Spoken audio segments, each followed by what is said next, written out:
বাংলাদেশে সংখ্যালঘু হিন্দু সম্প্রদায়ের উপর হামলা ও নির্যাতন বন্ধে দ্রুত ব্যবস্থা নেওয়ার আহ্বান জানিয়েছেন দিল্লি জামে মসজিদের শাহী ইমাম সাইয়েদ আহমদ বুখারী।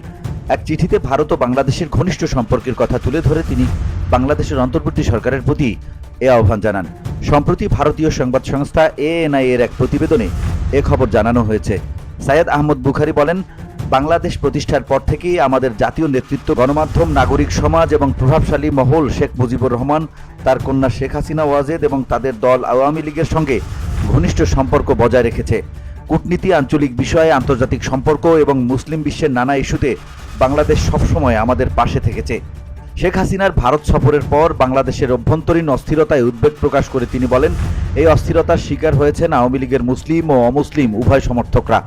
বিশেষ করে হিন্দু সংখ্যালঘুদের ওপর সহিংসতার ঘটনায় তিনি তীব্র নিন্দা জানান। তিনি লিখেছেন, এটি বাংলাদেশের অভ্যন্তরীণ বিষয়, তবে চলমান অন্যায়, হামলা এবং হিন্দু সংখ্যালঘুদের উপর একতরফা পদক্ষেপ নিন্দনীয় এবং তা অবিলম্বে বন্ধ করতে হবে। এসব ঘটনার কোনো ন্যায্যতা নেই। বাংলাদেশ প্রতিষ্ঠা এবং উন্নয়ন প্রক্রিয়ায় ভারতের অসামান্য ভূমিকা বাংলাদেশ সরকারকে সবসময় স্মরণ রাখতে হবে। মুক্তিযুদ্ধের সময় আমরা লক্ষ লক্ষ বাংলাদেশি শরণার্থীকে নজিরবিহীন সহায়তা দিয়েছি এবং প্রতিটি প্রাকৃতিক দুর্যোগে আমরা তাদের পাশে দাঁড়িয়েছি।